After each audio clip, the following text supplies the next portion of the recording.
ओम।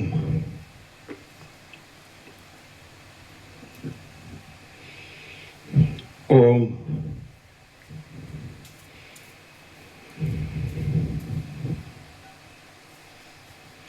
परम चिदाकाश,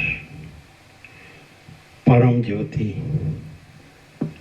अखंड ज्योति, महाचिदाकाश, स्वयं प्रकाश, संपूर्ण प्रकाश, पूर्ण ब्रह्म, अनंत तेजघन, अनंत चितघन, परमाकाश, केवल, अनंत, शुद्ध, तेजघन, परमाकाश, अखिल आत्मा, पूर्ण ब्रह्म, परमात्मा, परम चिदाकाश, परम ज्योति, अखंड ज्योति, अनंत, पूर्ण, परम चिदाकाश, परम शांति, स्वयं सिद्ध, स्वयं प्रकाश, स्वयं पूर्ण, स्वस्वरूप, यही सब कुछ है, इसके सिवा कुछ नहीं है। शून्यवास, अनंत कोटि, महाकल्पों है ही नहीं। महाचिदाकाश, स्वयं प्रकाश, संपूर्ण प्रकाश, महाचिदाकाश ज्योति, अनंत, अखंड, अभेद, महाचिदाकाश ज्योति, महातत्व, महासामान्य, महाचिदाकाश, स्वसंवेद्य, सहज निर्विकल्प, महाचिदाकाश, परम कैवल्य, परम शांति,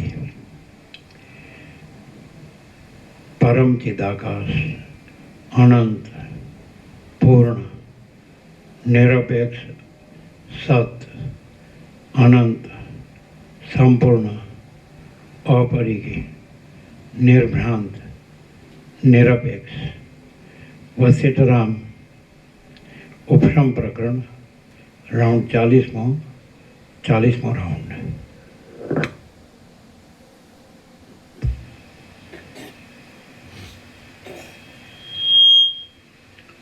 आद्य परब्रह्म सद्गुरु देव की जय।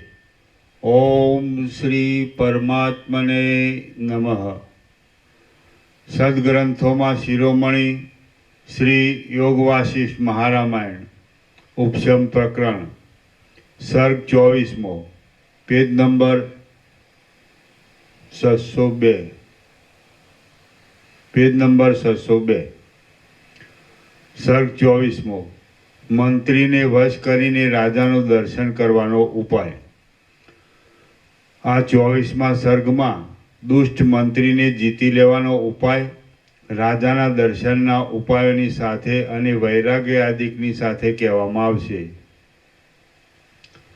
બલિ બોલ્યો, હે પિતાજી, એ બળવાન મંત્રી કયા ઉપાયથી જીતી શકાય અને એ મહાપ્રબળ મંત્રી કોણ છે એ સગળું તમે મને તરત કહો. વિરોચન બોલ્યો, હે પુત્ર, એ મંત્રી કદી પણ જીતી શકાય નહીં એવી સ્થિતિવાળો છે. તો પણ જે ઉપાયથી તેને સહેજે જીતી શકાય એમ છે તે ઉપાય હું તને કહું છું, તું તે સાંભળ. હે પુત્ર, જો એ મંત્રીને યુક્તિથી પકડવામાં આવે તો તે ક્ષણ માત્રમાં વશ થઈ જાય છે, પરંતુ તેને યુક્તિ વિના પકડવામાં આવે તો એ કાળોતરા નાગની પેટે પકડનારને બાળી જ નાખે છે. જેઓ એ મંત્રીને બાળકની પેઠે રમાડીને યુક્તિથી વશ કરે છે તેઓ તે રાજાનું દર્શન કરીને રાજપદને પ્રાપ્ત થાય છે.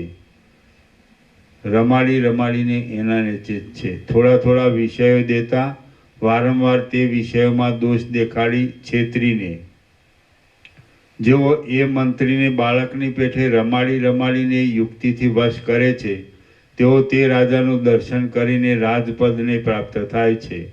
એ રાજાનું દર્શન થાય તો તે મંત્રી વશ થઈ જાય છે, અને જો તે મંત્રી વશ થાય તો રાજાનું દર્શન થાય છે. જ્યાં સુધી રાજાનું દર્શન ન થયું હોય ત્યાં સુધી મંત્રી જીતાતો નથી, અને જ્યાં સુધી મંત્રી જીતાયો ન હોય ત્યાં સુધી રાજાનું દર્શન થતું નથી. જ્યાં સુધી રાજાનું દર્શન ન થયું હોય ત્યાં સુધી મંત્રી જીતાતો નથી, અને જ્યાં સુધી મંત્રી જીતાયો ન હોય ત્યાં સુધી રાજાનું દર્શન થતું નથી. રાજાનું દર્શન ન થાય ત્યાં સુધી એ મંત્રી ઘણા દુઃખો આપ્યા કરે છે, અને મંત્રી જીતાયો ન હોય ત્યાં સુધી રાજા અત્યંત અદ્રશ્ય થઈને રહે છે. આથી અભ્યાસ કરીને રાજાનું દર્શન અને મંત્રીનો પરાજય એ બંનેનો એક સાથે આરંભ કરવો જોઈએ. હે પુત્ર, તું ધીરે ધીરે દ્રઢ અભ્યાસરૂપી પુરુષ પ્રયત્ન કરીને રાજાનું દર્શન અને મંત્રીનો પરાજય એ બંનેને સંપાદન કરીશ તો યત્નના મહિમાને લીધે તું તે શુભ દેશને પ્રાપ્ત થઈશ. હે દૈત્યોના રાજા, અભ્યાસ સફળ થતાં તું તે દર્શનને પ્રાપ્ત થઈશ તો ફરીવાર તારે જરા પણ શોક કરવાનો રહેશે નહીં. જેમના સંપૂર્ણ સાંસારિક પરિશ્રમો શાંત થયા છે, જેમનું અંતઃકરણ નિત્ય પ્રફુલ્લિત રહે છે, અને જેમના સમગ્ર સંશયો ટળી ગયા છે તેવા સત્પુરુષો જ તે દેશમાં સ્થિતિ કરે છે. જેમના સંપૂર્ણ સાંસારિક પરિશ્રમો શાંત થયા છે, જેમનું અંતઃકરણ નિત્ય પ્રફુલ્લિત રહે છે, અને જેમના સમગ્ર સંશયો ટળી ગયા છે તેવા સત્પુરુષો તે દેશમાં સ્થિતિ કરે છે. હે પુત્ર, એ કયો દેશ છે, એ કયો રાજા છે અને એ કયો મંત્રી છે તે વિશે હું સઘળું સ્પષ્ટ ફોડ પાડીને તારી પાસે કહું છું, તે તું સાંભળ. મેં તને જે દેશ કહ્યો તેને સઘળા દુઃખોનો નાશ કરનારો મોક્ષ સમજવો. હે મહામતિમાન, મેં તે દેશમાં જે રાજા કહ્યા તેને મન આદિથી જાણવામાં નહીં આવતો મોટા ઐશ્વર્યવાળો આત્મા સમજવો. તેણે જે એક ચતુર મંત્રી કલ્પ્યો છે તે બીજો કોઈ નહીં પણ મન છે એમ સમજવું. જેમ માટીનો પિંડો ગળા રૂપે પરિણામ પામે છે અને ધુમાડો વાદળા રૂપે પરિણામ પામે છે તેમ વાદળા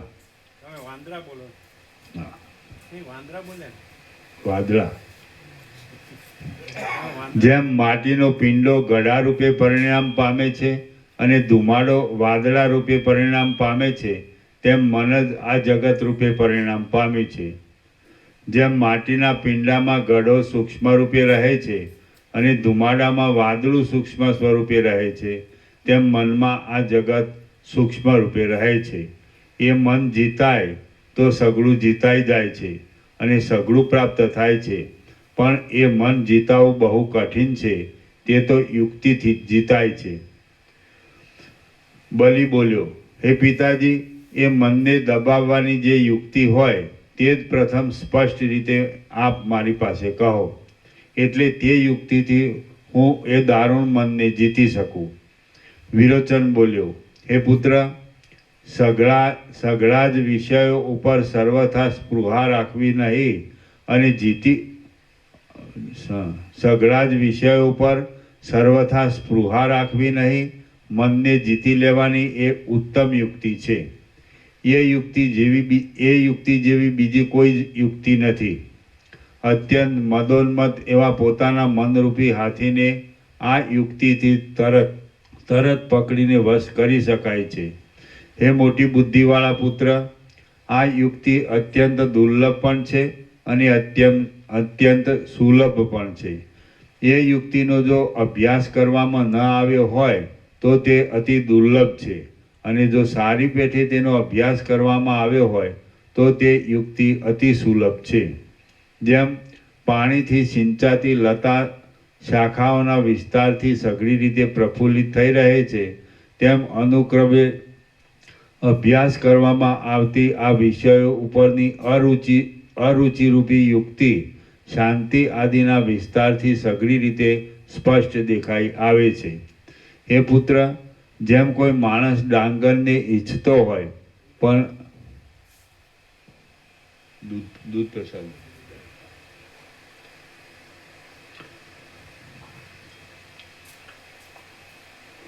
હે પુત્ર, જેમ કોઈ માણસ ડાંગરને ઈચ્છતો હોય પણ લોભને લીધે તેને વાવે નહીં તો તે ડાંગર પ્રાપ્ત થતી નથી, તે જ પ્રમાણે જે માણસ આ યુક્તિને ઈચ્છતો હોય પણ ભોગોની લાલચને લીધે તેનો અભ્યાસ કરે નહીં, તેને આ યુક્તિ પ્રાપ્ત થતી નથી. આથી તું પ્રયત્નપૂર્વક અભ્યાસથી એ યુક્તિને સ્થિર કર. સંસારરૂપી ખાડામાં પડેલા પ્રાણીઓ જ્યાં સુધી વિષયોમાં નિષ્પૃહપણાને પ્રાપ્ત થાય નહીં ત્યાં સુધી દુઃખોમાં ભમ્યા કરે છે. જેમ અત્યંત બળવાન માણસ પણ જો ચાલવા ન લાગે તો દેશાંતરને પ્રાપ્ત થતો નથી, તેમ સમજુ માણસ પણ જો આ યુક્તિનો અભ્યાસ કરે નહીં તો આ યુક્તિને પ્રાપ્ત થતો નથી. આથી જેમ જળના સિંચનથી લતાની વૃદ્ધિ કરવામાં આવે છે, તેમ ધ્યેય નામના વાસનાના ત્યાગને ઈચ્છતા પુરુષે નિરંતર અભ્યાસથી ભોગો ઉપરથી અરુચિની વૃદ્ધિ કરવી જોઈએ. હે પુત્ર, ક્રિયાના અનુકૂળ ફળને પામવા માટે હર્ષને તથા ક્રોધને ત્યજી દઈને પુરુષાર્થ કરવા વિના બીજું કોઈ ઉત્તમ સાધન નથી. જગતમાં દૈવ એમ કહેવામાં આવે છે, પણ દૈવનું સ્વરૂપ બીજું કાંઈ નથી. પોતાના ઉદ્યમથી નિયમિત રીતે થવાનું જે ફળ માનવામાં આવે છે તે જ દૈવ કહેવાય છે. દૈવ એ શબ્દ પામર લોકોનો જ છે, પણ વિદ્વાનોનો નથી. જ્યારે કોઈ માણસને કોઈ કામની સ્પર્ધા આવી જાય છે ત્યારે તેના શત્રુઓ પોતાની અસહનતાને શાંત કરવા સારું અને તે માણસ પોતાના હર્ષને શાંત કરવા સારું દૈવ એ શબ્દ વાપરે છે. જેમ નિર્જળ ભૂમિના જ્ઞાનથી ઝાંઝવાના પાણીનો ભ્રમ જીતાઈ જાય છે, તેમ નિયતિરૂપ દૈવ બીજા પ્રબળ ઉદ્યમથી જીતાઈ જાય છે. જે કાંઈ સફળ થયેલું કે નિષ્ફળ થયેલું માનવામાં આવે છે તે સઘળું મનથી થાય છે. માટે પુરુષાર્થ કરીને જો તેમાં સફળ થવાનું માનવામાં આવે તો તે સફળપણાના સુખને આપે છે. અમારા સિદ્ધાંતમાં જે મન છે તે જ કર્તા છે. એટલા માટે એ મન જે પ્રકારનું નિયમિત ફળનો સંકલ્પ કરે છે તેવું જ નિયમિત ફળ પ્રાપ્ત થાય છે. મન જે રીતે દૈવની કલ્પના કરે છે તે રીતે દૈવ કલ્પાઈ જાય છે. મન કેટલાયક કાર્યોને નિયમિત ફળ આપનારો કલ્પી લે છે, કેટલાયક કાર્યોને ફળ આપે કે ન આપે એવા લટકતા કલ્પી લે છે, અને કેટલાયક કાર્યોને ફળ નહીં આપનારા જ કલ્પી લે છે. માટે દૈવની યોજના કરનાર મન જ છે.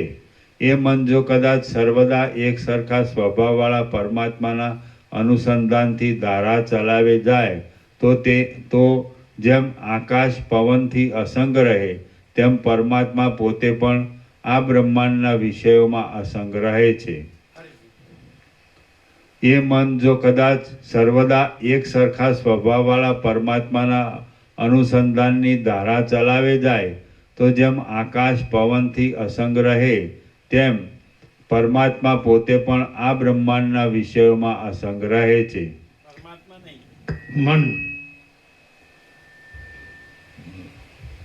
મન પોતે પણ આ સંસારના વિષયમાં અસંગ રહે છે. પરમાત્મા તો અસંગ છે જ.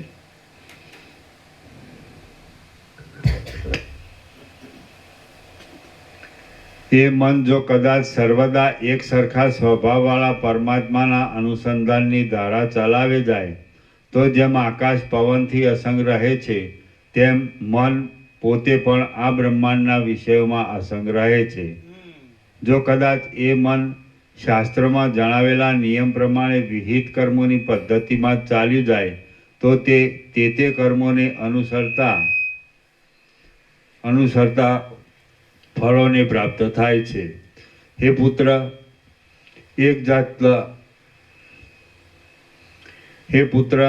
એક જાતના સંકેતને માટે કલ્પાયેલો દૈવ એ રૂઢ શબ્દ પામર લોકોને પહાડ જેવો લાગે છે. આથી જ્યાં સુધી મન છે ત્યાં સુધી દૈવ પણ નથી અને કોઈ પ્રકારનો નિયમ પણ નથી જ. મન નષ્ટ થયા પછી જો કાંઈ દૈવ કે નિયમ થતા હોય તો ભલે થાય. જીવ જો પોતે કાયરપણારૂપી નપુંસકનો સ્વભાવ છોડી દઈ પુરુષ બનીને પુરુષાર્થ કરવા લાગે તો તે આ લોકમાં ઈચ્છિત ફળની પ્રાપ્ત થાય છે. પુરુષાર્થ કરવા લાગીએ તો જે ધાર્યું હોય તે થવામાં કાંઈ પણ ફેરફાર પડતો નથી. હે પુત્ર, પુરુષાર્થ વિના આ લોકમાં બીજું કાંઈ ઉત્તમ નથી. હે પુત્ર, પુરુષાર્થ વિના આ લોકમાં બીજું કાંઈ ઉત્તમ નથી. આથી અત્યંત પુરુષાર્થ કરીને ભોગો ઉપર અરુચિનું સંપાદન કરવું. જ્યાં સુધી સંસારનો નાશ કરનાર ભોગો ઉપર અરુચિ થાય નહીં ત્યાં સુધી સર્વોત્કૃષ્ટપણાને આપનારું પરમ સુખ પ્રાપ્ત થાય નહીં. હે પુત્ર, જ્યાં સુધી વિષયો પર અત્યંત મોહ આપનારી રુચિ હોય ત્યાં સુધી ભોગોરૂપી સર્પોના ભારાઓથી ગૂંથાયેલી દુઃખ આપનારી અને ચપળ રીતે આમ તેમ હિલોળા ખાતી દુષ્ટ આશા નામની સંસારની હિંચકતી દશા કદી પણ નિવૃત્તિ પામતી નથી. 604 પેજ નંબર 604 શરૂઆતમાં અડધમાંથી. વૈરાગ્યના અભ્યાસ વિના એ આશાને દૂર કરવાનો બીજો કોઈ ઉપાય નથી. બલિ બોલ્યો, હે સર્વ અસુરોના સ્વામી, ભોગો ઉપરની અરુચિ જીવને બ્રહ્મભાવરૂપી સ્થિતિ આપનારી છે એ સાચી વાત છે, પરંતુ એ અરુચિ કયા ઉપાયથી મનમાં સ્થિર થાય છે? વિરોચન બોલ્યા, જેમ શરદ ઋતુમાં દ્રાક્ષ આદિની મોટી લતા ફળ આપે છે તેમ આત્માનું અવલોકન જીવને સ્પષ્ટ રીતે ભોગોમાં અરુચિરૂપી ફળ આપે છે. જેમ લતામાંથી ઉત્પન્ન થયેલા કાચા ફળમાંથી પાકું ફળ થાય છે તેમ ભોગો ઉપર અરુચિ રાખવાથી મોક્ષરૂપી સર્વોત્તમ ફળ પ્રાપ્ત થાય છે. જેમ કમળના ગર્ભમાં લક્ષ્મી સ્થિતિ કરે છે તેમ આત્માનું અવલોકન કરવાથી ભોગોની ઉત્તમ પ્રકારની અરુચિ હૃદયમાં સ્થિતિ કરે છે. આથી અતિ સુંદર વિચાર બુદ્ધિરૂપી મણીની સરાહનરૂપ છે. તેથી આત્માનું અવલોકન અને ભોગો ઉપર અરુચિ એ બંનેને એકી વખતે સંપાદન કરવા. જ્યાં સુધી ચિત્ત જ્ઞાનના માર્ગમાં જરા પણ પ્રવીણ થયું ન હોય ત્યાં સુધી તેને સુમાર્ગે ચઢાવવાના આરંભમાં દિવસના 2 ભાગોને અવિરુદ્ધ આવશ્યક ભોગો ભોગવવામાં કાઢવા, એક ભાગને શાસ્ત્રનું શ્રવણ કરવામાં કાઢવો અને એક ભાગને ગુરુની સેવા કરવામાં કાઢવો. જ્યારે ચિત્ત જ્ઞાનના માર્ગમાં કંઈક સાધિત થાય ત્યારે દિવસના 1 ભાગને આવશ્યક ભોગો ભોગવવામાં કાઢવો, 2 ભાગને ગુરુની સેવા કરવામાં કાઢવા અને 1 ભાગને શાસ્ત્રાર્થના ચિંતવનમાં કાઢવો. જ્યારે ચિત્ત જ્ઞાનના માર્ગમાં બરાબર પ્રવીણ થાય ત્યારે દિવસના 2 ભાગને શાસ્ત્રના તથા વૈરાગ્યના ચિંતવનમાં કાઢવા અને 2 ભાગને ધ્યાન કરવામાં તથા ગુરુની સેવા કરવામાં કાઢવા. જેનું ચિત્ત શુદ્ધ થયું હોય તે જ જીવ જ્ઞાનની કથાના ક્રમમાં યોગ્ય થાય છે. કેમ કે જે વસ્ત્ર સ્વચ્છ હોય છે તેને જ ઉત્તમ પ્રકારનો રંગ લાગે છે. ચિત્તરૂપી બાળકને ધીરે ધીરે યુક્તિમાંથી તથા શાસ્ત્ર આદિના પવિત્ર વચનોથી રમાડવું અને શાસ્ત્રાર્થના અભ્યાસરૂપી મધુર પાનક શરબતથી ઉછેરવું. જ્યારે અહંતા મમતારૂપી દુષ્ટ પકડ શિથિલ થાય અને ચિત્તને બ્રહ્માકારપણું પ્રાપ્ત થાય ત્યારે શીતળ થયેલું તે ચિત્ત ચળકતી કાંતિવાળા સ્ફટિક મણીની જેમ શોભે છે. વેદના ગ્રહણરૂપી કુટિલતા વિનાની સરળ બુદ્ધિથી તરત વિષયોના ઇન્દ્રિયોની વૃત્તિના જીવનના અને દેહના અધિષ્ઠાનરૂપ બ્રહ્મરૂપપણાનું અવલોકન કરવું. વિષયો આદિ સગળું બ્રહ્મરૂપ જ છે એમ અવલોકન કરવું. હે પુત્ર, બુદ્ધિથી વિચાર કરીને સર્વદા આત્માનું અવલોકન અને તૃષ્ણાનો સંપૂર્ણ ત્યાગ એ બંનેને એક સાથે સંપાદન કરવા જોઈએ. જેમ પ્રભા અને દીવાનો આકાર એ બંને સાથે જ રહે છે તેમ આત્માનું અવલોકન અને તૃષ્ણાથી રહિતપણું એ બંને એક સાથે જ રહે છે. આત્માના અવલોકનની સાથે તૃષ્ણા રહિતપણું રહે છે અને તૃષ્ણા રહિતપણાની સાથે આત્માનું અવલોકન રહે છે. જ્યારે ભોગોનો સમૂહ સ્વાદ વિનાનો થઈ જાય છે અને સર્વવ્યાપક આત્મા જોવામાં આવે ત્યારે પરબ્રહ્મમાં અનંત અને અવિચળ વિશ્રાંતિ પ્રાપ્ત થાય છે. જ્યારે ભોગોનો સમૂહ સ્વાદ વિનાનો થઈ જાય છે અને સર્વવ્યાપક આત્મા જોવામાં આવે ત્યારે પરબ્રહ્મમાં અનંત અને અવિચળ વિશ્રાંતિ પ્રાપ્ત થાય છે. જે જીવો વિષયોમાં જ પરમ આનંદ માની લે છે તેમને આત્મામાં સંપૂર્ણ શ્રવણ વિના કદી પણ નિરતિશય આનંદ પ્રાપ્ત થતો નથી. યજ્ઞોથી, દાનોથી, તપોથી અને તીર્થોના સેવનોથી વિષયોનું સુખ જ પ્રાપ્ત થાય છે પણ ભોગોમાં અરુચિ પ્રાપ્ત થતી નથી. જીવને ભોગોમાં અરુચિ તો આત્માના અવલોકનથી થાય છે પણ તપોથી, દાનોથી કે તીર્થોથી થતી નથી. પુરુષની બુદ્ધિ પોતાના પ્રયત્ન વિના બીજી કોઈ પણ યુક્તિથી આત્માના અવલોકનરૂપી મહાકલ્યાણમાં પ્રવર્તતી નથી.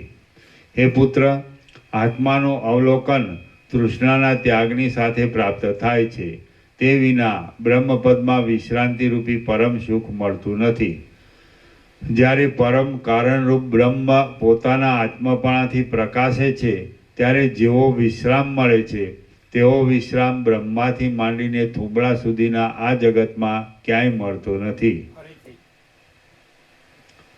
જ્યારે પરમ કારણરૂપ બ્રહ્મ પોતાના આત્મપણાથી પ્રકાશે છે ત્યારે જેવો વિશ્રામ મળે છે તેવો વિશ્રામ બ્રહ્માથી માંડીને થુંબડા સુધીના આ જગતમાં ક્યાંય મળતો નથી. પ્રથમ સમજુ પુરુષે પ્રયત્નોનો આશ્રય કરીને અને દૈવતને અત્યંત દૂર કરીને ભોગોને ધિક્કારવા જોઈએ.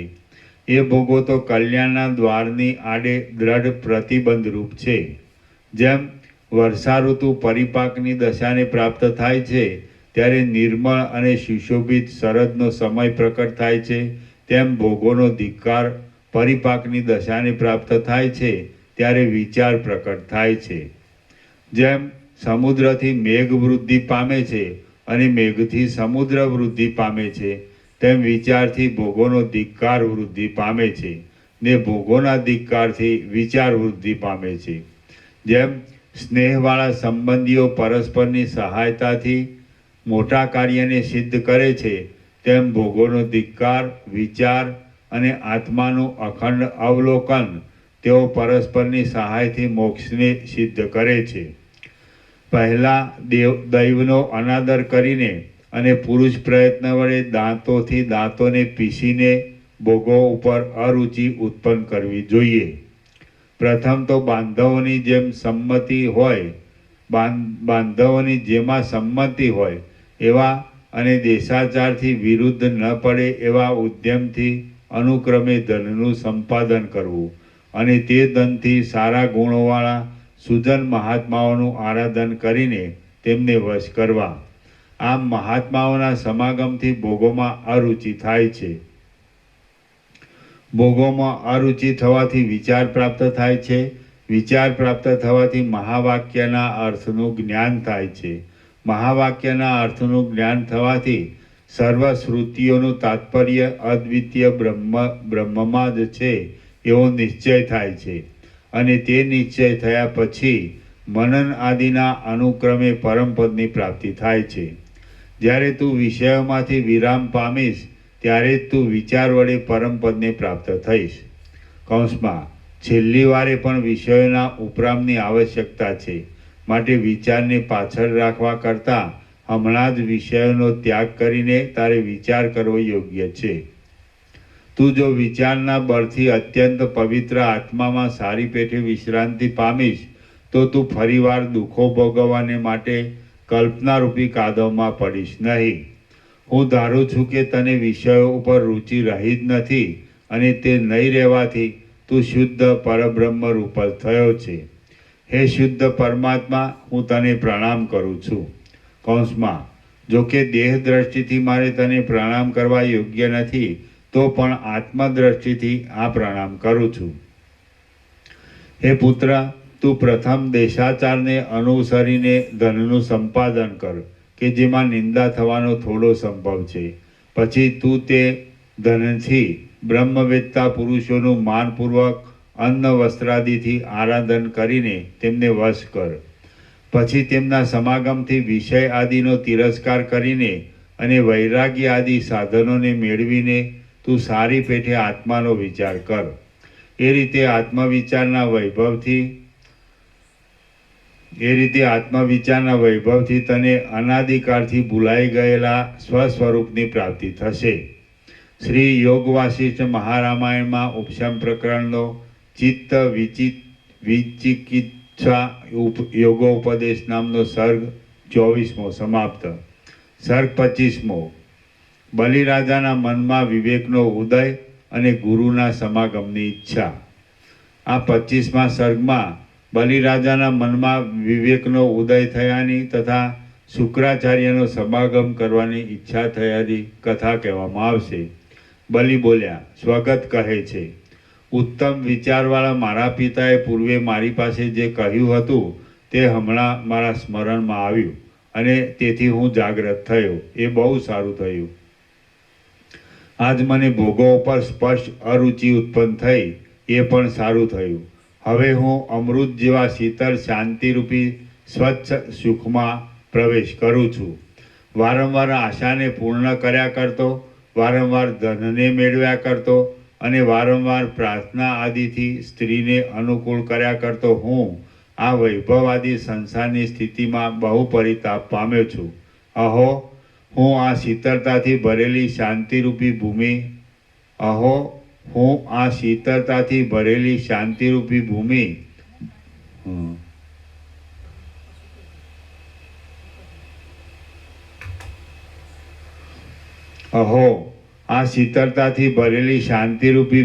બહુ રમણીય છે.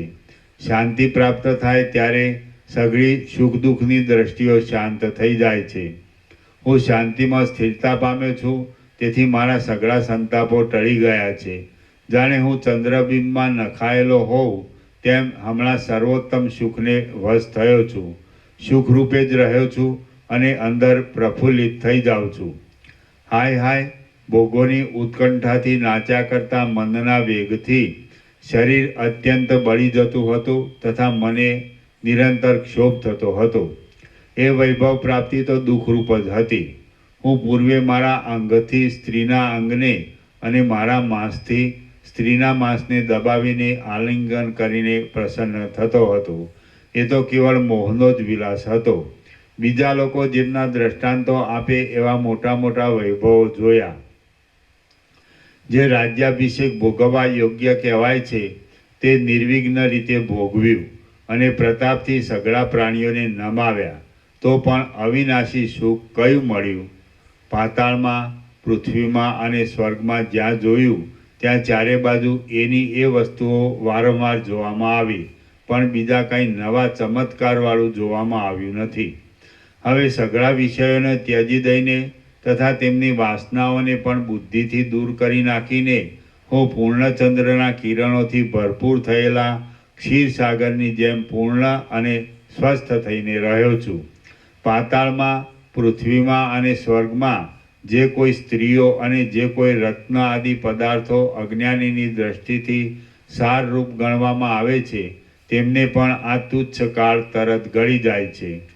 હું આટલા સમય સુધી જગતના વિષયોની તુચ્છ ઈચ્છાથી દેવતાઓની સાથે વેર કર્યા કરતો હતો, માટે અત્યંત બાળક જ હતો. આ જગત મોટી પીડારૂપ છે અને તે કેવળ મનની કલ્પના માત્રથી રચાયેલું છે. તેનો ત્યાગ નહીં કરવાથી શો લાભ થવાનો છે? મહાત્મા પુરુષને સંસાર ઉપર રુચિ જ કેમ ઘટે? મેં અજ્ઞાનરૂપી મદથી મત થઈને પોતે જ પોતાને જ ખરાબ કર્યો અને લાંબામાં લાંબા કાળ સુધી અનર્થને અર્થરૂપ સમજીને સેવ્યો. એ બહુ ભૂંડું કર્યું. મેં મૂર્ખ બનીને જાગતી ચપળ તૃષ્ણા વડે આ ત્રૈલોક્યમાં માત્ર પશ્ચાતાપની જ વૃદ્ધિ થાય એવું શું નથી કર્યું? હવે આ ગઈ વાતની તુચ્છ ચિંતા કરવાને કાંઈ પ્રયોજન નથી. વર્તમાન કાળના મોહને મટાડીને મનુષ્ય જન્મનું સફળપણું થાય એવો ઉપાય ગોઠવવો એ જ યોગ્ય છે.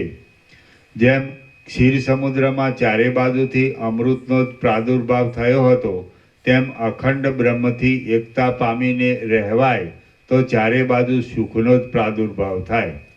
અજ્ઞાનની શાંતિની માટે અમારા કુલગુરુ શુક્રાચાર્યને આ સંસાર કોણ છે, જીવ એ શું છે અને જીવ પરબ્રહ્મ રૂપે કેમ થાય, એવા પ્રકારથી આત્માના અવલોકન વિશે હું પૂછું છું. સેવકજન ઉપર તરત પ્રસન્ન થનારા અને યોગૈશ્વર્યવાળા શુક્રાચાર્યનું ચિંતન કરું એટલે તે તરત પધારશે. શુક્રાચાર્ય પધારીને પોતાની વાણીથી અનંત શક્તિવાળા આત્માનો ઉપદેશ કરશે એટલે હું પોતે તે અખંડ આત્મ સ્વરૂપમાં જ રહીશ. મહાત્માઓની ઉપદેશ સંબંધી વાણી અક્ષય ફળ આપે છે અને તે કદી પણ નિષ્ફળ જતી નથી. શ્રી યોગ વાસિષ્ઠ મહારામાયણમાં ઉપશમ પ્રકરણનો બલિ ચિંતા સિદ્ધાંત યોગોપદેશ નામનો સર્ગ 25મો સમાપ્ત. સર્ગ 26મો ગુરુનું આગમન અને તેમનો સંક્ષિપ્ત ઉપદેશ. આ 26મા સર્ગમાં સ્મરણ માત્રથી આવેલા શુક્રાચાર્ય બલિરાજાને સંક્ષેપથી તત્વના સારનો ઉપદેશ આપીને પાછા આકાશમાં ગયા એ કથા કહેવામાં આવશે. વશિષ્ઠ બોલ્યા, હે રામ, બળવાન બલિરાજાએ એ પ્રમાણે વિચાર કર્યો અને તેણે નેત્રો મીંચીને કમળપત્ર સમાન નેત્રોવાળા તથા પરબ્રહ્મ જ જેમનું વિશ્રાંતિનું સ્થાન છે એવા શુક્રાચાર્યનું ધ્યાન કર્યું. શુક્રાચાર્ય બ્રહ્મરૂપ હોવાથી સર્વવ્યાપક છે. બલિરાજાએ તેમનું ધ્યાન કરવા માંડ્યું એટલે નિરંતર ધ્યાનમાં જ તત્પર રહેનારા એ શુક્રાચાર્યે જાણ્યું કે મારા જ ચિત્તમાં રહેલો મારો શિષ્ય બલિરાજા આ સમયે પોતાના નગરમાં તત્વને જાણવા સારું મારા દર્શનની ઈચ્છા રાખે છે. પછી સર્વવ્યાપક અને અખંડ ચૈતન્ય રૂપ શુક્રાચાર્યે પોતાના યોગના સામર્થ્યથી પોતાના શરીરને બલિરાજાના રત્નમય ગોખમાં આણ્યું. શુક્રાચાર્ય બલિરાજાની પાસે આવ્યા. ત્યાં શુક્રાચાર્યના શરીરની પ્રભાના કિરણોનો પોતાના શરીરને સ્પર્શ થયો એટલે જેમ પ્રાતઃકાળે સૂર્યના કિરણોનો સ્પર્શ થતાં કમળ પ્રફુલ્લિત થાય તેમ બલિરાજા પણ પ્રફુલ્લિત થયો. હવે બલિરાજાએ રત્નમય અર્ઘ્ય આપીને કલ્પવૃક્ષના પુષ્પોના સમૂહોથી વધાવીને અને ચરણમાં પ્રણામ કરીને શુક્રાચાર્યનો સત્કાર કર્યો. પછી રત્નોના અર્ઘ્યથી પરિપૂર્ણ અંગવાળા થયેલા કલ્પવૃક્ષના પુષ્પોનો મુકુટ ધરેલા અને અમૂલ્ય આસન પર બિરાજેલા એ ગુરુ શુક્રાચાર્યને બલિરાજાએ નીચે પ્રમાણે પૂછ્યું. બલિ બોલ્યો, હે ભગવાન, જેમ પ્રાતઃકાળમાં ઉદય પામેલી સૂર્યની કાંતિ લોકોને સંધ્યાવંદન આદિ કાર્યો કરવા માટે પ્રેરે છે, તેમ આપની કૃપાથી ઉદય પામેલી બુદ્ધિ મને આપની પાસે બોલવાને પ્રેરે છે. મહાન મોહ આપનારા ભોગો ઉપર મને અરુચિ ઉત્પન્ન થઈ છે, એટલા માટે હું એ મહાન મોહનું હરણ કરનારા તત્વને જાણવા ઈચ્છું છું. આ વિષય સુખની પરાકાષ્ઠા ક્યાં સુધી છે? વિષય સુખ કયા પદાર્થમય છે? હું કોણ છું? આપ કોણ છો? અને સઘળા લોકો કોણ છે? આ મને આપ શીઘ્ર કહો. શુક્રાચાર્ય બોલ્યા, હે સર્વ દાનવોના ચક્રવર્તી, મને આકાશ માર્ગમાં જવાની ઉતાવળ છે અને આ વિષયમાં વધારે કહેવાનું કાંઈ પ્રયોજન પણ નથી. માટે સંક્ષેપથી સઘળા પ્રશ્નોનો સાર હું કહું છું તે તમે સાંભળો. આ સઘળું જગત ચૈતન્યનું દ્રશ્ય છે અને તેની સિદ્ધિ પણ ચૈતન્યને જ અધીન છે. આથી વિષય સુખની પરાકાષ્ઠા ચૈતન્ય સુધી જ છે. વિષય સુખ ચૈતન્યમાં કલ્પિત હોવાને લીધે ચૈતન્યમય જ છે. તમે ચૈતન્ય છો, હું ચૈતન્ય છું અને સઘળા લોકો પણ ચૈતન્ય જ છે. આ મેં તમને સઘળા પ્રશ્નોનો સંક્ષિપ્ત ઉત્તર કહ્યો. જો તમે વિવેકી હશો તો આટલા ઉત્તરમાંથી સઘળું નિશ્ચયપૂર્વક સમજી જશો. ઘણું સમજાવવામાં આવશે તો પણ રાખમાં હોમેલા હૂત દ્રવ્યની પેઠે તે સૌ વ્યર્થ જશે. ચૈતન્યમાં દ્રશ્યોની કલ્પના થઈ છે. ચૈતન્યમાં દ્રશ્યોની કલ્પના થઈ છે એ જ બંધ કહેવાય છે. ચૈતન્યમાંથી એ કલ્પનાનું છૂટી જવું એ જ મુક્તિ કહેવાય છે. અને દ્રશ્યો વગરનું જે ચૈતન્ય છે તે જ પૂર્ણ આત્મા છે. એટલો જ સઘળા સિદ્ધાંતોનો સાર છે. આ નિશ્ચયને સ્વીકારીને જો તમે અવલોકન કરશો તો તમે પોતે પોતાની મેળે પોતાથી જ અનંત પદરૂપ પરમાત્માને પ્રાપ્ત થશો. હું હવે દેવલોકમાં જાઉં છું. ત્યાં સપ્તર્ષિઓ ભેગા થયા છે અને મારે પણ દેવતાઓના કોઈ કાર્યને માટે ત્યાં અવશ્ય જવું પડે એમ છે. હે રાજન, જ્યાં સુધી આ દેહ હોય ત્યાં સુધી મુક્ત બુદ્ધિવાળા પુરુષોને પણ આવી પડેલી ક્રિયાઓનો ત્યાગ કરવો ગમે નહીં. એ સ્વાભાવિક છે. માટે મને ત્યાં જવાનું બંધ રાખવું ગમતું નથી. વશિષ્ઠ બોલ્યા, હે રામ, શુક્રાચાર્યએ એટલું બોલીને તરત જ વાદળાઓની સ્પષ્ટ કેડીએ ગયા અને ગ્રહોના સમૂહોથી ભરપૂર તથા ભ્રમરના જેવા શ્યામ દેખાવવાળા આકાશની મધ્યમાં ચપળ તરંગની જેમ અદૃશ્ય થઈ ગયા. શ્રી યોગ વાસિષ્ઠ મહારામાયણમાં ઉપશમ પ્રકરણનો બલિ ઉપદેશ યોગ નામનો સર્ગ 26મો સમાપ્ત. સર્ગ 27મો. બલિરાજાને પૂર્ણાનંદ ચૈતન્ય સ્વરૂપે વિશ્રાંતિ મળી. આ 27મા સર્ગમાં બલિરાજાને શુક્રાચાર્યે કહેલા માર્ગથી સઘળો વિચાર કરતા પૂર્ણાનંદ ચૈતન્ય રૂપે વિશ્રાંતિ મળી એ કથા કહેવામાં આવશે. વશિષ્ઠ બોલ્યા, આમ હે રામ, દેવો અને દૈત્યોની સભાઓમાં અત્યંત વખણાયેલા એ શુક્રાચાર્યના ગયા પછી બુદ્ધિમાન પુરુષોમાં ઉત્તમ એવા બલિરાજાએ મનથી આ પ્રમાણે વિચાર કર્યો. સદગુરુ શુક્રાચાર્ય સાચું જ કહ્યું છે. આ જે સઘળું બ્રહ્માંડ છે તે ચૈતન્ય જ છે. હું ચૈતન્ય છું. આ સઘળા લોકો ચૈતન્ય છે. દિશાઓ ચૈતન્ય છે અને આ સઘળી ક્રિયાઓ પણ ચૈતન્ય છે. બહારના તથા અંદરના સઘળા પદાર્થો સહિત સઘળું બ્રહ્માંડ વાસ્તવિક રીતે ચૈતન્ય જ છે.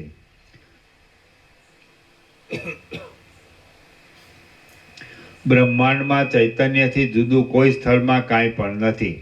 જે ચૈતન્ય છે તે સૂર્યને આ સૂર્ય છે એમ જાણે નહીં તો પછી સૂર્યને અને અંધકારને પરસ્પર શો ભેદ રહે? ચૈતન્ય જો પૃથ્વીને આ પૃથ્વી છે એમ જાણે નહીં તો પછી પૃથ્વી અને જળ આદિને પરસ્પર શો ભેદ રહે કે તેથી પૃથ્વીમાં પૃથ્વીપણું અવિચળ રહે?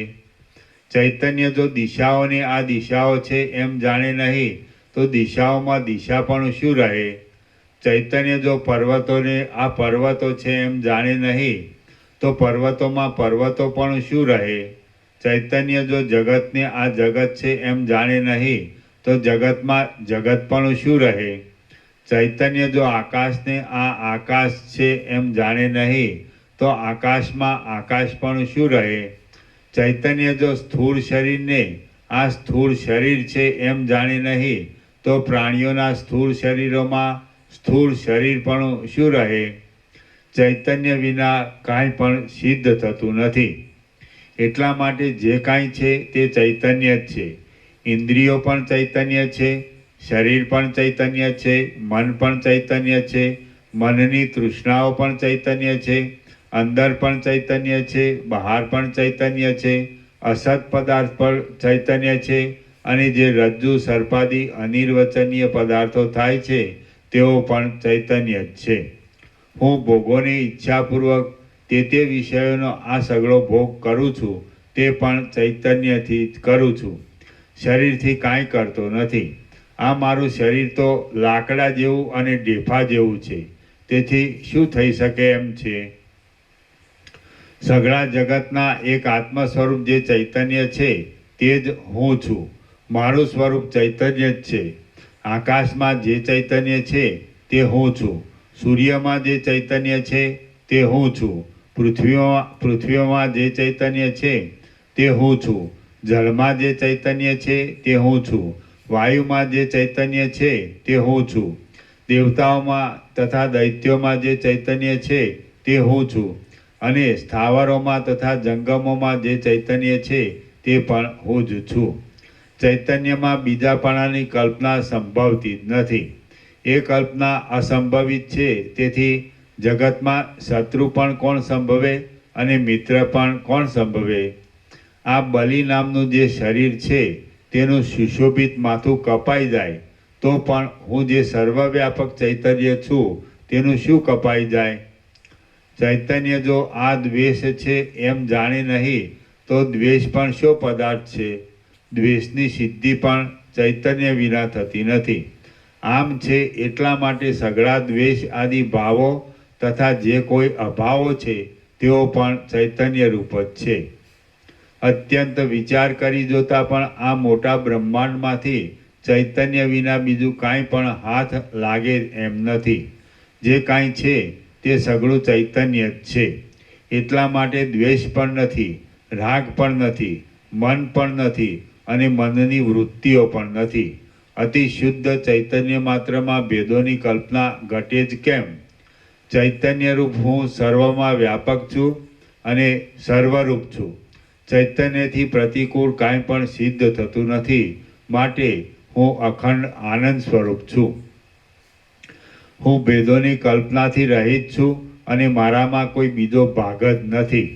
નામ વિનાના ચૈતન્યનું ચૈતન્ય એ જ નામ કહેવાય છે. તે નામ નથી, પરંતુ સઘળા પ્રકારની નામરૂપોની કલ્પનાના અધિષ્ઠાન રૂપ જે ચૈતન્ય છે તે જ ચૈતન્ય એ કલ્પિત શબ્દ રૂપે સ્ફુરે છે. હું દ્રશ્યોથી તથા દર્શનોથી રહિત એવા કેવળ નિર્મળ સ્વરૂપવાળો છું. સર્વદા પ્રકાશમાન છું. જીવપણાથી રહિત છું, દ્રષ્ટા છું અને પરમેશ્વર છું. હું કેવળ પ્રકાશ સ્વરૂપ છું અને સર્વદા દ્વૈતથી રહિત છું. તેની અંદર કેશના અગ્રમાં અથવા જળમાં પડેલા ચંદ્રના પ્રતિબિંબ જેવો કલ્પનારૂપ અતિ મર્યાદિત જે જીવભાવ ઉદય પામ્યો છે તે પણ ભ્રાંતિ જ છે, વાસ્તવિક નથી. હું મારા સ્વરૂપના સાક્ષાત્કારથી જીવભાવનો પરાભવ કરું છું. મારો સ્વરૂપભૂત આત્મા દેહાદી આકારોથી રંગાયો જ નથી અને નિત્ય મુક્ત છે. તે સર્વમાં વ્યાપક છે અને કલ્પના માત્રથી જીવભાવવાળો કહેવાય છે. તેને હું પ્રણામ કરું છું. ચૈતન્યરૂપ દ્રશ્યોથી રહિત સઘળી કલ્પનાઓને અનુસરતા સ્વરૂપવાળું અને દીવાની પેઠે સર્વને પ્રકાશ આપનારું જે પરબ્રહ્મ છે તે હું પોતે જ છું. હું તેને પ્રણામ કરું છું. દ્રશ્યોથી રહિત કેવળ ચૈતન્યરૂપ એકી વખતે સર્વમાં ભરપૂર થઈને રહેલું અને જેમાં મનની વૃત્તિઓથી જાણી શકાય એવા સઘળા પદાર્થો મુદ્દલ છે જ નહીં એવું જે સર્વથી મોટું સદા આનંદ સ્વરૂપ છે તે હું છું. હું આકાશની પેઠે અંતથી રહિત છું, વ્યાપક છતાં પણ સૂક્ષ્મથી પણ સૂક્ષ્મ છું અને આ સુખ દુઃખોની દશાઓના કોઈ પણ દેખાવો મને પ્રાપ્ત થતા નથી. હું અનુભવરૂપ છું, સર્વ જ્ઞેય પદાર્થોથી ભિન્ન છું, દ્રશ્યો રહિત છું, વ્યાપક છું અને સર્વને પ્રકાશિત કરનાર છું. મારામાં કેવળ કલ્પનાથી પ્રતીત થયેલા જગત સંબંધી સાચા ખોટા કોઈ પણ પદાર્થો વિભાગ પાડી દેવાને સમર્થ નથી. કદાચ કદાચ જગત સંબંધી પદાર્થોથી મારામાં વિભાગ પડી જતા હોય તો પણ એ પદાર્થો મારાથી જુદી સત્તાવાળા નથી, માટે તેમણે પાડેલા વિભાગોને હું સ્વીકારી લઉં છું. એવા કલ્પિત વિભાગો પાડવાથી મને કશી હાનિ નથી. પોતાના સ્વભાવરૂપ એવી કોઈ વસ્તુ જો એવી જ બીજી કોઈ વસ્તુને લઈ જાય, હરી જાય કે આપી દે તો તેમાં કોઈનું શું જાય છે? જેમ એક માણસના ડાબા હાથમાં રહેલા ધનને તે જ માણસનો જમણો હાથ લઈ લે, હરી લે કે ફરીને પાછું આપે તો પણ તે માણસને કશી હાનિ નથી, તેમ મારામાં કલ્પાયેલા પદાર્થોમાં પરસ્પર ગમે તેવી ગરબડ થાય તો પણ તેથી મને કશી હાનિ થતી નથી. હું તો સર્વકાળમાં અખંડિત રહેનાર છું, સર્વરૂપ છું, સર્વનો કરનાર છું અને સર્વમાં રહેલો છું. જે કાંઈ આ દ્રશ્ય છે તે હું જ છું, એટલે મારામાં બીજું કાંઈ નવું થયું જ નથી. હું એક અખંડ ચૈતન્ય છું, માટે સંકલ્પ વિકલ્પોથી મારામાં કાંઈ વધી જાય એમ નથી અને કાંઈ ઘટી જાય એમ પણ નથી. હું જ અજ્ઞાનથી જગતરૂપે ક્ષોભ પામું છું અને હું જ તત્વબોધથી શાંત થઈ જાઉં છું. મહાવિદ્વાન બલિરાજાએ આ પ્રમાણે વિચાર કર્યો અને ઓમકારની છેલ્લી અર્ધમાત્રાના અર્થરૂપ તુર્યપદનો પોતાના આત્મારૂપે અનુભવ કરતાં કરતાં તે સમાધિસ્થ થઈ ગયો. તેના સર્વ સંકલ્પો શાંત થઈ ગયા અને દ્વૈતના અનેક વિભાગોનો દેખાવ બંધ પડી ગયો. નિશંક રીતે તેની ધ્યાતા, ધ્યેય તથા ધ્યાન આદિ સઘળી ત્રિપુટીઓ દૂર ફેંકાઈ ગઈ. તેની વાસનાઓ શાંત થઈ ગઈ અને તે નિર્મળ થઈ ગયો. એ બલિરાજાને પરમપદનો સાક્ષાત્કાર થયો અને વાયુ વિનાના સ્થાનમાં રહેલા દિવાલની જેમ તે નિશ્ચળ થયો. તેનું મન સારી રીતે શાંત થઈ એ બલિરાજા પથરામાં કોતરાયેલા પુરુષની જેમ તે રત્નમય ગોખમાં ઘણા કાળ સુધી સ્થિર રહ્યો. જેમ વાદળાઓથી રહિત થયેલું શરદ ઋતુનું નભ સ્વચ્છતાથી શોભે, તેમ દ્વૈતના વિભાગોથી રહિત થયેલો બલિરાજા સઘળી તૃષ્ણાઓ શાંત થવાને લીધે પરિપૂર્ણતાવાળી અને વિષયોના મનનરૂપી દોષોથી રહિત થયેલી એવી નિર્મળ બ્રહ્મ સત્તાથી શોભવા લાગ્યો. શ્રી યોગ વાસિષ્ઠ મહારામાયણમાં ઉપશમ પ્રકરણનો બલિ વિશ્રાંતિ નામનો સર્ગ 27મો સમાપ્ત. સર્ગ 28મો બલિરાજાની સમાધિ દશા અને શુક્ર ગુરુએ દૈત્યોનું કરેલું સાંત્વન. આ 28મા સર્ગમાં બલિરાજાને ચેષ્ટા વિનાનો જોઈ મૂંઝાયેલા દાનવોએ સ્મરણ કરતા ત્યાં પધારેલા શુક્રાચાર્યે બલિરાજાની સ્થિતિ કહીને દાનવોનો શોક મટાડ્યો એ કથા કહેવામાં આવશે. વશિષ્ઠ બોલ્યા, એ પ્રમાણે બલિરાજા રત્નમય ગોખમાં જ બેસી રહ્યો ત્યારે તેના અનુચર દાનવો તુરત એક ગોખવાળા સ્ફટિકમણીના ઊંચા મહેલ ઉપર ચડ્યા. ડિંભ આદિ ધીર મંત્રીઓ, કુમુદ આદિ સામંતો, સુર આદિ રાજાઓ, વૃત્ત આદિ સેનાપતિઓ, હયગ્રીવ આદિ સુભટો, ચાકરાજ આદિ બાંધવો, લડુક આદિ મિત્રો અને વલ્લક આદિ વિનોદ કરાવનારાઓ ત્યાં આવ્યા. વળી ત્યાં હાથમાં ભેટોના સામાનવાળા કુબેર, યમ તથા ઇન્દ્ર આદિ દેવતાઓ, સેવાના અવસરને ઈચ્છનારા યક્ષો, વિદ્યાધરો તથા નાગલોકો, ચામર ડોલનારી રંભા તેમજ તિલોત્તમા આદિ ઉત્તમ સ્ત્રીઓ, સમુદ્રોના રહેવાસીઓ, નદીઓના રહેવાસીઓ, પર્વતોના રહેવાસીઓ, દિશાઓના પાલકો, ખૂણાઓના પાલકો અને બીજા પણ ત્રૈલોક્યમાં રહેનારા ઘણા સિદ્ધ લોકો સેવા કરવા માટે બલિરાજાના તે સ્થાનક ઉપર આવ્યા. એ લોકો પ્રણામ કરતા હતા, તેથી તેમના મુકુટોની પંક્તિઓ નમી જતી હતી. ત્યારે બલિરાજા ધ્યાન દ્વારા તથા મૌન દ્વારા સમાધિમાં રહ્યો હતો, તેથી તે ચિત્રમાં આલેખેલા જેવો નિશ્ચળ થઈ રહ્યો હતો. તેને એ લોકોએ પ્રયત્નપૂર્વક જોયો. તે લોકોએ નિત્યની ચાલુ રીતિ પ્રમાણે પ્રણામ કર્યા. જે લોકોએ જે મિત્રો હતા તેઓ બલિરાજાની એ સ્થિતિ જોઈને મનમાં ખેદ પામ્યા. જેઓ ત્રાહિત હતા તેઓ વિસ્મય પામ્યા. જેઓ તત્વવેત્તાઓ હતા તેઓ આનંદ પામ્યા અને જેઓ મૂર્ખ સેવકો હતા તેઓ ભય પામ્યા. અનુચર લોકોને બલિરાજાના પ્રાણનો સંશય પ્રાપ્ત થવાથી ખેદ થયો. બલિરાજાનું મુખ પ્રસન્ન જોઈને તેમને વિસ્મય થયું. તેના શરીરમાં રોમાંચ આદિ ચિહ્નો જોવામાં આવવાથી તેમને આનંદ થયો અને તે ઘણીવાર સુધી ન ઉઠવાથી હવે આપણું રક્ષણ કોણ કરશે એવી ચિંતાને લીધે તેમને ભય પણ થયો. દાનવ મંત્રીઓ હવે અહીં શું કરવું પ્રાપ્ત છે એમ સારી પેઠે વિચાર કર્યો અને સર્વ વિદ્વાનોમાં ઉત્તમ તથા દૈત્ય દાનવોના કુળગુરુ એવા શુક્રાચાર્યનું ચિંતન કર્યું. આમ દૈત્યોએ ચિંતન કર્યું એટલે તરત જ જાણે ગંધર્વનગર આવી હોય તેમ અત્યંત તેજવાળું શુક્રાચાર્યનું કલ્પિત શરીર ત્યાં આવી પહોંચેલું તેમના જોવામાં આવ્યું.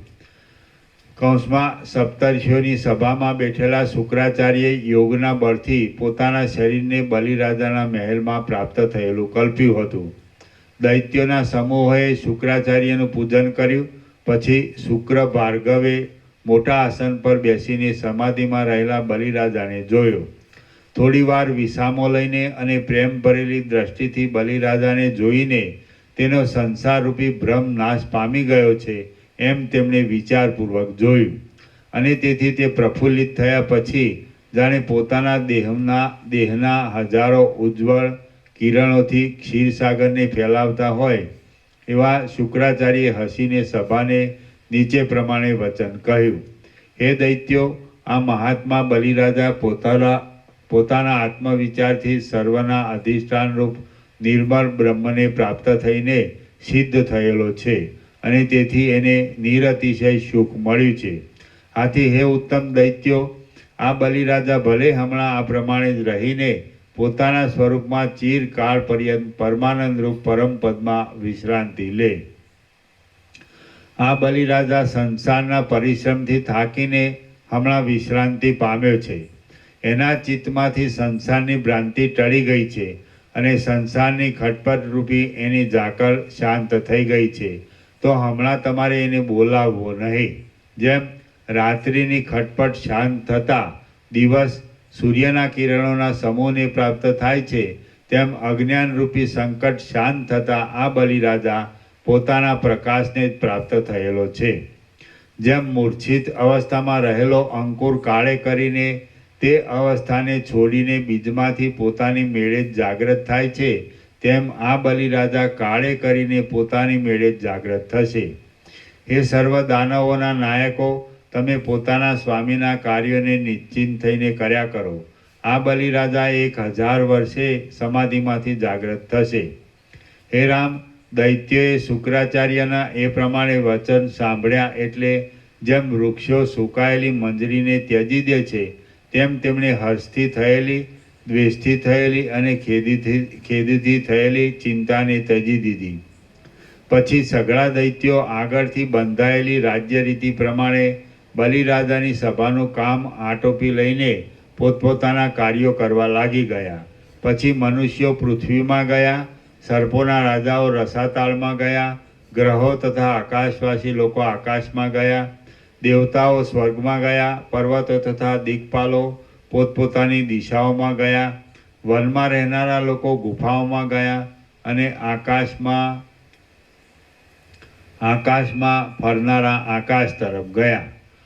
શ્રી યોગવાસિષ્ઠ મહારામાયણમાં ઉપશમ પ્રકરણનો બલિ સમાધાન વર્ણન નામનો સર્ગ 28મો સમાપ્ત. સર્ગ 29મો બલિરાજાની જીવનમુક્ત દશા અને રામને જ્ઞાન માર્ગમાં રહેવાની ભલામણ. આ 29મા સર્ગમાં બલિરાજાએ જીવનમુક્તપણાથી રાજ્ય કર્યાની, પાતાળમાં બલિરાજાનું રોધન થયાની અને રામને વશિષ્ઠે બલિરાજાના જેવી પૂર્ણ સ્થિતિથી રહેવાની ભલામણ કર્યાની કથા કહેવામાં આવશે. વશિષ્ઠ બોલ્યા, હે રામ, સમાધિમાં રહ્યાને દેવતાઓના પૂરા 1000 વર્ષ વ્યતીત થઈ ગયા. પછી દેવતાઓના દુદુંબીઓના શબ્દો કાને પડવાથી મહાત્મા બલિરાજા જાગ્રત થયો. જેમ આકાશમાં સૂર્યના કિરણોનો સમૂહ ઉદય પામતા કમળોનું વન પ્રફુલ્લિત થાય છે તેમ બલિરાજા જાગ્રત થતાં તેમનું નગર આનંદિત થયું. જાગ્રત થયેલા બલિરાજાએ હજી પોતાની પાસે દાનવો આવ્યા ન હતા તેટલામાં એ સમાધિના સ્થાનકરૂપ ગોખમાં જ થોડીવાર આ પ્રમાણે વિચાર કર્યો. અહો, બ્રહ્માકારપણે રહેવારૂપ વાસ્તવિક પદવી બહુ શીતળ અને બહુ રમણીય છે. હું એ પદવીમાં પરમ વિશ્રાંતિ પામ્યો હતો. તેથી દેવતાઓના 1000 વર્ષ પણ મને એક ક્ષણ જેવા લાગ્યા. હવે હું એ જ પદવીનો આશ્રય કરીને વિશ્રાંતિ કરું. આ સંસારમાં વિષયોની વિભૂતિઓ ભોગવવાથી મારું શું વળે એમ છે? મારા મનમાં સમાધિના પરિપાકથી થયેલા આનંદની લહેરોથી જેવો સંતોષ થયો છે તેવો સંતોષ ચંદ્રના બિંબમાં રહેવાના આનંદની લહેરોથી પણ મળે નહીં. હે રામ, બલિરાજા એ પ્રમાણે વિચાર કરીને ફરી પણ વિશ્રાંતિ માટે પોતાના મનને ગલિત કરવા લાગ્યો. એટલામાં જેમ વાદળાઓ ચંદ્રને વીંટી વળે તેમ દૈત્યો તેને વીંટી વળ્યા. મેરુ આદિ મોટા પર્વતો જેવા તે દૈત્યોથી વીંટાયેલા અને તેમના પ્રણામોને સ્વીકારવામાં આકુળ થયેલા નેત્રવાળા તે બલિરાજાએ એ દૈત્યોને જોઈ લીધા. ત્યાર પછી તેણે આ પ્રમાણે વિચાર કર્યો: હું નિર્વિકલ્પ ચૈતન્યરૂપ છું. મારે ગ્રહણ કરવા યોગ્ય કયો પદાર્થ છે? જો આ ગ્રહણ કરવા યોગ્ય છે એવી આસક્તિથી મન કોઈ પદાર્થ ઉપર ઝડપ કરે તો તે રાગરૂપ મલિનતાને પ્રાપ્ત થાય છે. પણ પદાર્થોને માત્ર જોવાથી મન તેવા મળને પ્રાપ્ત થતું નથી. હું મોક્ષને શા માટે ઈચ્છું છું? પ્રથમ મને બાંધ્યો છે જ કોણે? હું મુદ્દલ બંધાયેલો જ નથી, છતાં મોક્ષને ઈચ્છું છું. આ તો કેવળ છોકરાની રમત જેવું થાય છે. એ તે કેવી વાત? મને બંધન પણ નથી અને મોક્ષ પણ નથી. મારી મૂર્ખતા ટળી ગઈ છે. હવે મારે ધ્યાનના વિલાસથી કે સમાધિથી શું મેળવવાનું છે? ધ્યાન અને ધ્યાનના અભાવની ભ્રાંતિને ત્યજી દઈને મારું આત્મતત્વ પોતાના સ્વભાવને લીધે ઉદાસીનપણાથી જોયા કરે છે.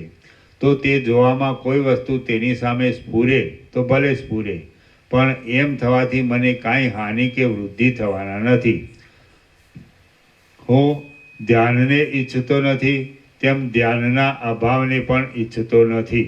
હું ભોગોને ઈચ્છતો નથી તેમ ભોગોના ત્યાગને પણ ઈચ્છતો નથી. હું તો સઘળા સંતાપોથી રહિત છું અને સર્વમાં સમભાવે જ રહ્યો છું. મને સમાધિના આનંદની પણ ઈચ્છા નથી અને જગતની સ્થિતિની પણ ઈચ્છા નથી. મારે ધ્યાનનું પણ શું કામ છે અને વૈભવનું પણ શું કામ છે? મને દેહનો સંબંધ નહીં હોવાથી હું મર્યો પણ નથી અને મને પ્રાણનો સંબંધ નહીં હોવાથી હું જીવતો પણ નથી. હું સ્થૂળ પણ નથી, સૂક્ષ્મ પણ નથી અને કોઈનો વિકાર પણ નથી. આ દેહ કે રાજ્ય વગેરે મારા નથી, તેમ બીજો દેહ કે બીજા રાજ્ય વગેરે પણ મારા નથી. હું મને જ પ્રણામ કરું છું. હું તો બ્રહ્મ છું. આ જગતનું રાજ્ય રહે તો ભલે રહે અને જાય તો પણ ભલે જાય. રાજ્ય રહેશે કે નહીં રહે તો પણ હું તો શાંતપણે મારા સ્વરૂપમાં જ રહીશ. મારે ધ્યાન કરીને શું કરવાનું છે અને રાજ્યના વૈભવ ભોગવીને પણ શું કરવાનું છે? જે આવતું હોય તે ભલે આવે અને જતું હોય તે ભલે જાય. હું કોઈનો નથી અને મારું કોઈ નથી. મારે જો હવે કર્તાપણાના અભિમાનપૂર્વક કાંઈ પણ કર્તવ્ય નથી તો હું આ કાંઈક ચાલતું રાજ્યાદિકનું કામ આસક્તિ વિના શા માટે કરું નહીં? હે રામ, જ્ઞાનીમાં ઉત્તમ અને પૂર્ણતાવાળા એ બલિરાજાએ એ પ્રમાણે નિર્ણય કર્યો અને જેમ સૂર્ય કમળોને જુએ છે તેમ તેણે દૈત્યોને જોયા. જેમ પવન પુષ્પોના સુગંધોનું ગ્રહણ કરે છે તેમ બલિરાજાએ સૌના ઉપર જુદી જુદી દ્રષ્ટિ કરવાની વિચિત્રતાથી સઘળા દૈત્યોના દંડવત પ્રણામોને સ્વીકાર્યા. પછી તે બલિરાજા ધ્યેય નામના વાસનાના ત્યાગવાળા મનથી સઘળા રાજકાર્યો કરવા લાગ્યો. તે બ્રાહ્મણોને, દેવતાઓને તથા ગુરુઓને અર્ધ્યાદિકથી પૂજવા લાગ્યો અને મિત્રોને, બંધુઓને, સામંતોને તથા સજ્જનોને સન્માન આપવા લાગ્યો. નોકર વર્ગને તથા અર્થી લોકોને તે ધનથી તૃપ્ત કરવા લાગ્યો અને સ્ત્રીઓને તે અનેક પ્રકારના વૈભવો આપીને રાજી રાખવા લાગ્યો. હે રામ, બલિરાજાના રાજ્યની આણ સઘળા લોકો ઉપર ચાલતી હતી અને એ રાજ્યમાં બલિરાજા આ પ્રમાણે દિવસે દિવસે ચડતી દશાને પામતો ગયો. હવે કોઈ સમયે તેને યજ્ઞ કરવાની બુદ્ધિ થઈ, એટલે તેણે શુક્રાચાર્ય આદિ મુખ્ય બ્રાહ્મણોને સાથે રાખીને અશ્વમેધ નામનો મોટો યજ્ઞ કર્યો. એ યજ્ઞમાં સઘળા લોકોને તૃપ્ત કરવામાં આવ્યા અને દેવતાઓએ તથા ઋષિઓને ઘણી પ્રશંસા કરી. બલિરાજા ભોગોના સમૂહની ઈચ્છાવાળો નથી એમ નિશ્ચય કરીને સિદ્ધિદાતા વિષ્ણુ બલિરાજાને ધાર્યા પુરુષાર્થની સિદ્ધિ આપવાને અર્થે વામન રૂપ ધારણ કરીને તેના યજ્ઞમાં પધાર્યા. માગવાની ચાતુરીને જાણનારા એ વિષ્ણુએ વયમાં પોતાથી મોટા, ભોગોમાં આસક્ત થઈને દીનતા સેવતા અને તેથી શોકપાત્ર એવા ઇન્દ્રને જગતરૂપી જંગલનો એક ત્રૈલોક્યરૂપી ટુકડો દેવા સારું માયાના બળથી બલિરાજાને છેતર્યો. 3 પગલામાં 3 લોકોને ભરી લઈને જેમ વાંદરાને ભોયરામાં બાંધે તેમ તેમણે બલિરાજાને પાતાળમાં ચોંપ્યો. હે રામ, જીવન મુક્ત થયેલો એ બલિરાજા પાછી ઇન્દ્રની પદવી ભોગવવાનું પોતાનું પ્રારબ્ધ હોવાને લીધે અદ્યાપી સુધી સ્વસ્થપણાથી પાતાળમાં રહ્યો છે અને તેની બુદ્ધિ નિત્ય નિર્વિકલ્પ સમાધિમાં ગલિત થયા કરે છે. પાતાળરૂપી ખાડામાં રહેલો એ જીવન મુક્ત દશાવાળો બલિરાજા વિપત્તિને તથા સંપત્તિને સમદ્રષ્ટિથી જોયા કરે છે. જેમ ચિત્રમાં આલેખેલી સ્થિર કિરણોવાળી સૂર્યની પંક્તિ અસ્ત પણ પામે નહીં અને ઉદય પણ પામે નહીં, તેમ સમતા પામેલી બલિરાજાની બુદ્ધિ દુઃખમાં અસ્ત પામતી નથી અને સુખમાં ઉદય પામતી નથી. આ જગતમાં પ્રાણીઓના અને વૈભવોના હજારો આવિર્ભાવ અને હજારો તિરોભાવ થયા કરે છે. તેમને લાંબા કાળ સુધી જોઈ બલિરાજાનું મન ભોગોમાં વૈરાગ્ય પામેલું છે. બલિરાજાનું મન 10 કરોડ વર્ષો સુધી ત્રૈલોક્યનું રાજ્ય કરીને અંતે વિરક્ત થઈ સારી રીતે શાંત થયું છે. બલિરાજાએ સુખ દુઃખોના જવા આવવા હજારો વાર જોયેલા છે અને હજારો સંપત્તિઓ તથા હજારો વિપત્તિઓ પણ જોયેલી છે. માટે હવે બલિરાજા કયા પદાર્થને સ્થિર ગણીને તેની સ્પૃહા રાખે? બ્રહ્માકારપણાથી ભરપૂર થયેલા મનવાળો એ બલિરાજા ભોગોની અભિલાષાને ત્યજી દઈને સર્વદા આત્મારામપણાથી પાતાળના પ્રદેશમાં રહ્યો છે. હે રામ, ફરી એકવાર એ બલિરાજા ઇન્દ્રપણું પામીને ઘણા વર્ષો સુધી આ સગળું ત્રૈલોક્યનું રાજ્ય કરનાર છે. એ બલિરાજાને ફરી ઇન્દ્રના પદની પ્રાપ્તિથી મનમાં હર્ષ થતો નથી અને હમણાં તે પદમાંથી ભ્રષ્ટ થઈને બેઠો છે, તેથી તેના મનમાં શોક પણ થતો નથી. તે સઘળા પદાર્થોમાં સમાન બુદ્ધિ રાખે છે, સર્વદા સંતુષ્ટ ચિત્તવાળો છે, પ્રાપ્ત થયેલા ભોગોને ભોગવે છે અને પ્રાપ્ત નહીં થયેલા ભોગોની ઈચ્છા કરતો નથી. એ બલિરાજા આકાશની પેઠે નિર્લેપપણાથી રહે છે. હે રામ, બલિરાજાને જે પ્રકારથી જ્ઞાનની પ્રાપ્તિ થઈ હતી તે પ્રકાર મેં તમને કહી સંભળાવ્યો. તમે પણ એવા જ વિચારો રાખીને જીવન મુક્તિરૂપી ચડતી દશાને પામો. હે રામ, તમે પણ બલિરાજાની જેમ વિવેકથી હું અવિનાશી પરમાત્મા છું એવો નિશ્ચય રાખીને પુરુષ પ્રયત્નથી અદ્વૈત પદને પ્રાપ્ત થાઓ. દૈત્ય શ્રેષ્ઠ બલિરાજાને પણ 10 કરોડ વર્ષો સુધી ત્રૈલોક્યનું રાજ્ય ભોગવ્યા પછી અંતે ભોગોમાં અરુચિ પ્રાપ્ત થઈ હતી. આથી હે રામ, તમે પણ અંતે અવશ્ય દુઃખ આપનારા ભોગોના સમૂહને ત્યજી દો અને જેમાં દુઃખોનો સંભવ જ નથી એવા પરમ આનંદરૂપ સત્યપદને પ્રાપ્ત થાઓ. હે રામ, અનેક પ્રકારના રાગદ્વેષાદિક વિકારો આપનારા આ દ્રશ્ય પદાર્થોને રમણીય સમજવા નહીં. જેમ ડુંગરાઓ દૂરથી રણિયામણા લાગે છે પણ પાસે જતા બિહામણા જણાય છે, તેમ સઘળા ભોગ્ય પદાર્થો પણ પ્રાપ્તિના સમયમાં જ મીઠા લાગે છે પણ અંતે બહુ દુઃખ આપનારા છે.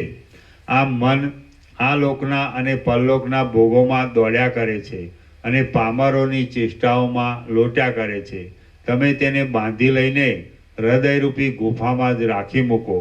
સૂર્યની જેમ સઘળા દ્રશ્યોને પ્રકાશ આપનારા તમે જ સઘળા જગતમાં રહ્યા છો. માટે તમારે શત્રુ કોણ છે અને મિત્ર કોણ છે?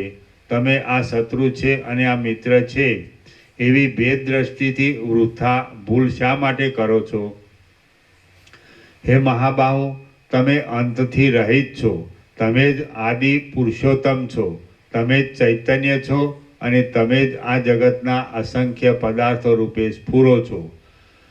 જેમ દોરામાં મણિઓનો સમૂહ પરોવાયેલો હોય છે, તેમ નિત્ય પ્રકાશ શુદ્ધ જ્ઞાનરૂપ એવા તમારામાં આ સઘળું સ્થાવર જંગમ જગત પરોવાયેલું છે.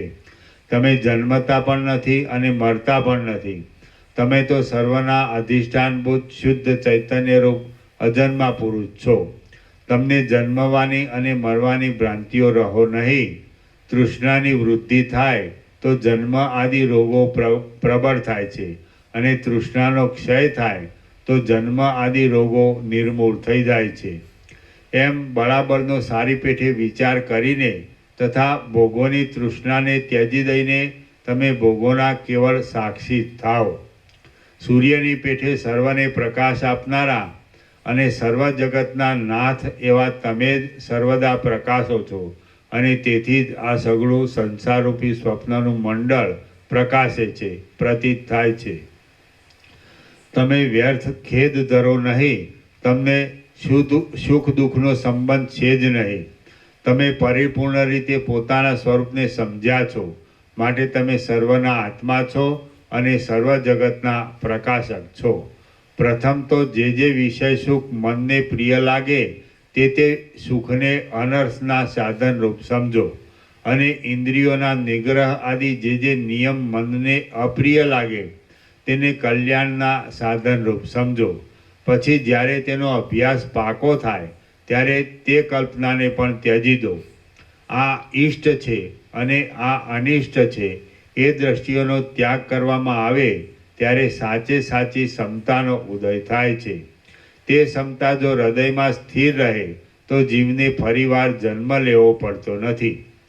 બાળકની જેમ મન જે વિષયોમાં ડૂબી જાય તે વિષયોમાંથી તેને બહાર કાઢી લઈને અધિષ્ઠાનરૂપ ચૈતન્યમાં જોડી દેવું. જ્યારે મનરૂપી મદોન્મત હાથીને વિષયોમાંથી નીકળીને ચૈતન્યમાં ચોંટવાનો અભ્યાસ પડી જશે ત્યારે તેને સઘળી રીતે રોકી દેવું. એટલે પરમ કલ્યાણની પ્રાપ્તિ થાય.